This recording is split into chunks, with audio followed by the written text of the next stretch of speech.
बिस्मिल्लाहिर्रहमानिर्रहीम, अस्सलाम वालेकुम। पाकिस्तान और दुनिया भर में देखने और सुनने वालों को अब्दुल कादिर का सलाम। क्या पाकिस्तान तहरीक इंसाफ की सियासी सरगर्मियां फिर से शुरू हो रही हैं, इजाज़त के साथ या बगैर इजाज़त के? ये बहस अलग है, लेकिन खैबर पख्तूनख्वा में मर्दान में जो आज विजुअल्स नज़र आ रहे हैं वो कुछ डिफरेंट कहानी बयान कर रहे हैं। इसके साथ साथ इमरान खान से मुतालिक एक अहम फैसला 2 से 3 रोज़ की दूरी पर है, वो फैसला भी अनाउंस होने वाला है। फिर आज उनकी ज़मानतों का केस था, उस बारे में भी बात करनी है। और PTI रहनुमाओं की 2 नई वीडियो, ताज़ा वीडियोज़ भी जारी कर दी गई हैं। इस बारे में सारी तफसीलात डिस्कस करेंगे आपसे, लेकिन पहले ज़रा सी बात कर लेते हैं मर्दान से नज़र आने वाले जो मनाजर हैं उनके बारे में। क्या पाकिस्तान तहरीक इंसाफ अपनी सियासी सरगर्मियां शुरू कर रही है? ऐसा लग रहा है कि जो खौफ की जंजीरें हैं वो तोड़ने की कोशिश हो रही है, breaking all the chains of fear. ऐसा सिचुएशन नज़र आ रही है कि एक जगह, जहां पर एक जगह ही नहीं बल्कि पूरे मुल्क में पाकिस्तान तहरीक इंसाफ को एक तरह से गैर एलानिया पाबंदी का सामना है कि वो अपनी सियासी सरगर्मियां नहीं कर सकते। किसी जगह पर अगर ये भी ऐलान हो जाए PTI की कोर कमेटी की तरफ से या उनके ऑफिशियल मीडिया की तरफ से कि यहाँ पे कहीं पे कुरान खानी होने वाली है या कहीं यहाँ पर PTI के कारकुनान इकट्ठे हो सकते हैं, तो उन कारकुनान के पहुँचने से पहले, मतलब उन कारकुनान से ज़्यादा पुलिस की नफरी पहुंच जाती है। कारकुनान पहुंचे ना पहुंचे, लेकिन उससे पहले बाकी इंतजामात ज़रूर नज़र आते हैं कि जनाब ये मुमकिन ना हो सके कि यहाँ पर आए। तो इस तरह की एक गैर एलानिया जो सेंसरशिप है, उसके साथ साथ इस किस्म की सिचुएशन का भी सामना है कि कोई अपनी पॉलिटिकल गैदरिंग या सियासी सरगर्मी नहीं कर सकते। दूसरी तरफ आपको पता है इजाज़त है हर तरह से कि क्या क्या कुछ किया जा सकता है, जलसे भी हो रहे हैं, सारा कुछ हो रहा है। आज तो वैसे इतनी गैर एलानिया सेंसरशिप के बावजूद आपने देखा होगा, जिन्होंने क्रिकेट का मैच देखा पाकिस्तान और नीदरलैंड के दरमियान, इमरान खान साहब की तस्वीर चल गई, सरकारी TV पर ही बराह रास्त चल गई और नाम के साथ चली। खाली तस्वीर चली अलग बात है, साथ में नाम भी नशर हो गया, तो उसे रोका नहीं जा सकता था बहरहाल। और सोशल मीडिया के ऊपर वो इतनी सी चीज़ ही लोगों ने इतनी ज़्यादा बड़ी बनाकर बता दी कि जितना चाहते हैं कि कुछ भी नज़र ना आए तो कहीं ना कहीं से वो नज़र आने लगता है। तो आज उसको भी लोगों ने, खाली उस एक चीज़ को लोगों ने किस तरह से सेलिब्रेट किया या किस तरह से लोग शेयर कर रहे हैं, वही मेरा ख्याल है गेज करने के लिए उनकी पॉपुलैरिटी काफ़ी है। प्लस अब मर्दान में आज जो कुछ हुआ, वर्कर्स कन्वेंशन, आपको मालूम है कि इमरान खान साहब तो जेल में हैं। उन्होंने अपने वकला के थ्रू जेल से ये मैसेज दिया था कि वर्कर्स कन्वेंशन शुरू कराए जाएं, क्योंकि कोई ना कोई पॉलिटिकल एक्टिविटी हर हाल में होनी चाहिए। जब वो बाहर थे तो वो कुछ ना कुछ ऐसा अरेंज करते रहते थे कि कोई ना कोई एक्टिविटीज़ जो है वो ज़मान पाक के आसपास अतराफ़ में रहती थी। फिर जेल में जब थे तो उन्होंने 14 अगस्त मनाने की कॉल दी, उस पर क्या कुछ हुआ वो भी आपके सामने है। प्लस अभी उन्होंने अपने वकला के थ्रू कोर कमेटी को ये मैसेज भेजा था कि जनाब जाएँ और उन्हें बताएँ कि वर्कर्स कन्वेंशन का इनेकाद करें। खौफ के इन सायों में जहाँ पर हर तरफ पकड़ धकड़ हो रही है और हर मुमकिन कोशिश हो रही है कि झंडा भी नज़र ना आ जाए, वहाँ पर खैबर पख्तूनख्वा ने लीड लिया। और ये क्लियर एक नज़र आ रहा है कि KPK जो है वो बाकी सूबों की निस्बत थोड़ा डोमिनेट करता दिखाई दे रहा है, कि वहाँ के जो वर्कर्स हैं वो किसी न किसी तरह से जान मारते नज़र आ रहे हैं और अपने तौर पर उन्होंने थोड़ा बहुत अरेंज किया। तो वर्कर्स कन्वेंशन के नाम पर जिस तरह से लोग इकट्ठे हुए एक हुजरे में, और जो उनका नारेबाजी करने का अंदाज़ था और जिस तरह से उन्होंने पुरजोश होकर इस मोमेंट को सेलिब्रेट किया, लगता है कि आने वाले दिनों में शायद ये और भी सिलसिला बढ़ेगा। आहिस्ता आहिस्ता लोग इकट्ठा होना शुरू होंगे। एक जगह से हुआ तो शायद कहीं और जगहों पर भी इस तरह के आपको नज़ारे नज़र आएँ। तो लेकिन साथ साथ सख्ती का एलिमेंट जो है वो भी जारी रहेगा और कोशिश रहेगी कि ये ना हो। तो देखते हैं क्या होता है। पंजाब साइड से अभी इतना ज़्यादा नहीं हो रहा, लेकिन आपने देखा कि बर्थडे के मौके पर तो लोग अडयाला जेल के बाहर भी कुछ लोग चले गए थे। तो ये कहीं ना कहीं एक्टिविटीज़ होती रहेंगी जैसे जैसे इलेक्शन नज़र आने वाला है। एक और इम्पॉर्टेंट डेवलपमेंट इमरान खान के केसेस के हवाले से है, वो बताने से पहले जो कल परसों से एक सिलसिला शुरू हुआ उसके ऊपर बात करना बड़ा ज़रूरी है। आज PTI के 2 रहनुमाओं की ताज़ा वीडियोस भी जारी हुई हैं। अच्छा, उस्मान डार के केस के हवाले से आपको पता है कि जिस तरह से उनका इंटरव्यू हुआ और उसके ऊपर लोगों ने अपने अपने राय का इजहार किया। फिर वेरी नेक्स्ट डे इतलात आई, ख़बरें आई कि सदाकत अब्बासी साहब का भी कोई इंटरव्यू रिकॉर्ड होने लगा था डॉन न्यूज़ में, और फिर वो रुक गया, वो नहीं आ सका। तो इसी सारी सूरत हाल को देखते हुए इब्तदा हुई फिरदौस शमीम नकवी से, और मैंने कल के व्लॉग में बताया था कि उन्होंने कुरान पाक के ऊपर हल्फ रख के बता दिया, हल्फ लेके बता दिया कि मेरा जो मौक़िफ़ है, असूली मौक़िफ़ वो ये है जो मैं कुरान पाक के ऊपर हल्फ लेके बता रहा हूँ। और इसके बाद अगर कोई मेरी वीडियो आ जाए जो कहीं मेरे गायब होने के बाद या गिरफ्तारी के बाद आ जाए तो उसे मेरा मौक़िफ़ ना समझा जाए। तो मुझे ये लगता था कि शायद इसके देखा देखी और भी रहनुमा आएंगे। तो अब 2 मज़ीद रहनुमाओं की वीडियोज़ भी आगे सोशल मीडिया पर आपने देख ली होंगी। उमर अयूब जो PTI के सेक्रेटरी जनरल हैं, उन्होंने भी इसी तरह हल्फन इस बात का ऐलान कर दिया। और अली अमीन गंडापुर, उन्होंने भी कुरान पाक हाथ में पकड़ के हल्फ लेके ये बता दिया कि एक तो इमरान खान ने कभी भी उनको पुरतशद्दुद कार्रवाइयों की तलकीन नहीं की, ना गिरफ़्तार होने से पहले, ना गिरफ़्तार होने के बाद, ना किसी और मौके पे उन्हें ये ख़ास हिदायत दी गई।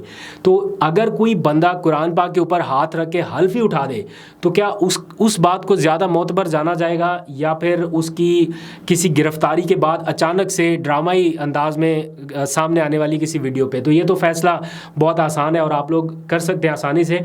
तो अब मुझे कल से लग रहा था कि ये सिलसिला शुरू होगा और वो हो गया।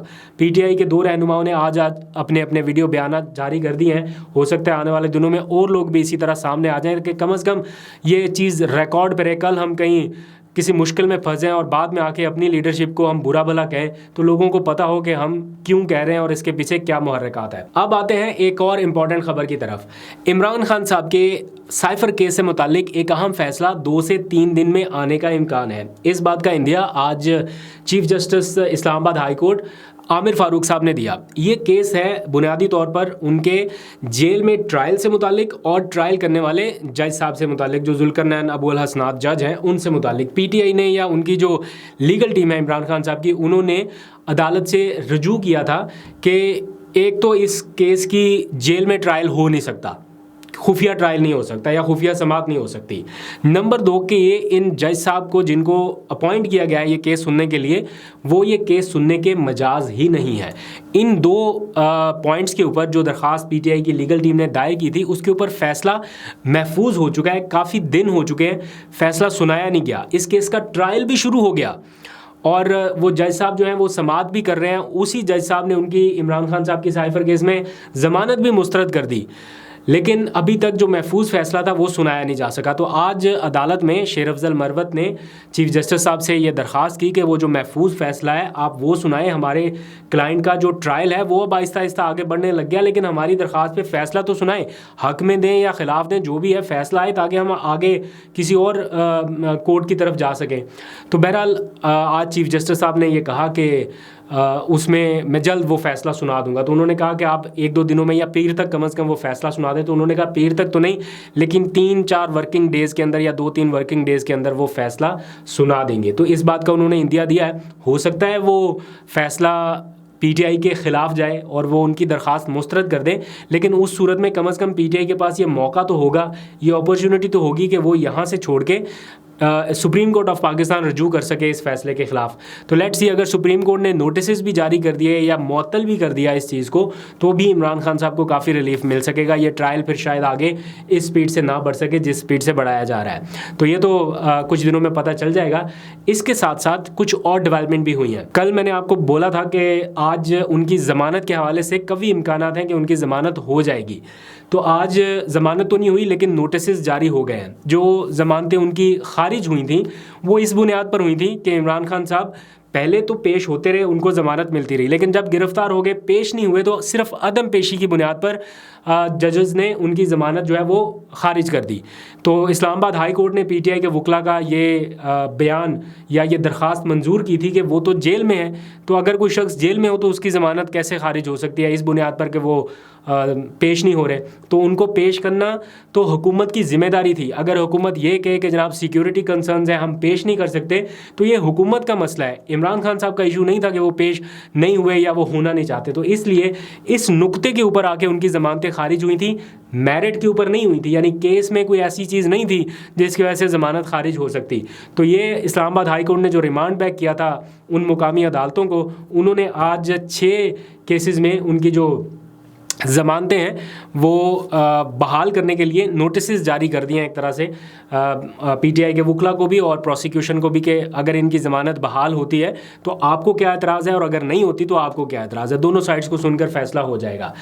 फिर मज़ीद जो 3 ज़मानतों की दरख्वास्तें हैं वो भी मेरा ख्याल उसके लिए भी जल्द समाअत का इम्कान है या आज कोई नोटिस वगैरह हो गए हैं 16 अक्टूबर को या शायद इसके आसपास वो 3 ज़मानतें भी कन्फर्म हो जाएंगी समाअत के बाद। तो ये ओवरऑल सिनेरियो है।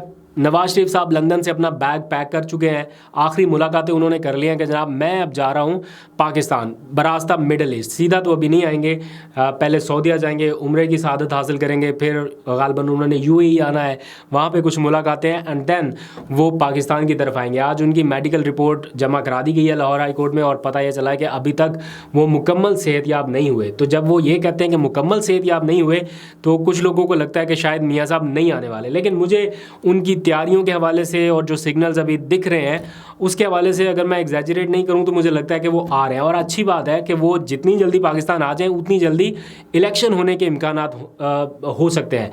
इसमें कोई शक नहीं है कि इस वक्त किंग्स पार्टी चूँकि PMLN है और इलेक्शन सिर्फ नवाज शरीफ के आने या ना आने के इर्द गिर्द घूम रहे हैं, तो वो जितनी जल्दी पाकिस्तान आ सके उतना अच्छा है। इलेक्शन जितनी जल्दी हो सके पीटीआई को और बाकी सारी सियासी जमातों को भी वही सूट करता है, क्योंकि सबको फिक्र पड़ी है कि हो सकता है खुदा न खास्ता ये इलेक्शन पोस्टपोन हो गए तो फिर सारे हाथ मलते रह जाएंगे। तो इसलिए वो आए पाकिस्तान, आके मुकदमात को फेस करें, जो अदालतें उन्हें बताती हैं तरीक़ाकार उसके मुताबिक चलें। आगे अगर इलेक्शन लड़ने की इजाज़त मिलती है 100 बिस्मिल्लाह लड़ें, मुकाबला करें, अवाम का करें, अवाम के सामने उतरे तो सही मैदान में, पता चल जाएगा। लेकिन दूसरी तरफ शुनीद ये भी है कि मुकाबले से पहले एक और भी चीज़ के ऊपर काम हो रहा है कि पीटीआई से जो बैट है कम से कम इसका साइन जो है वो खिसकाया जाए ताकि बैलेट पेपर पे बल्ले का निशान या तो हो ना, और अगर हो तो वो किसी और सियासी जमात के पास हो। तो कोशिश ये कर रही है इस्तेहकाम पाकिस्तान पार्टी भी कि बैट का निशान उनके पास चला जाए। तो जिस जमात के ख़िलाफ़ वो सारा महाज खड़ा कर रहे हैं उस जमात का साइन जो है वो उन्हें बड़ा पसंद है। तो पहले शाहीन सोच रहे थे, शाहीन मिला नहीं, अब बैट के पीछे पड़े हैं कि बैट मिल जाए। तो जिनके पास है उनको फिर क्या देना है? क्या उनके उम्मीदवार आज़ाद खड़े करके इलेक्शन लड़ाना है? तो बड़ी अजीब सी और दिलचस्प सूरत हाल है। बहरहाल आपको अपडेट करता रहूँगा। अभी तक के लिए इतना ही। आप अपना फीडबैक ज़रूर दीजिए कि क्या पाकिस्तान तहरीक इंसाफ को सियासी सरगर्मियाँ बग़ैर इजाज़त के इसी तरह जारी रखनी चाहिए, ये रेजिस्टेंस जारी रखनी चाहिए, ये जो फेयर के चेन्स हैं ये तोड़ने चाहिए, या अभी और इंतज़ार करना चाहिए? आपके फीडबैक का इंतज़ार रहेगा। अभी तक के लिए इतना ही। अपना बहुत सा ख्याल रखिए। अल्लाह हाफिज़।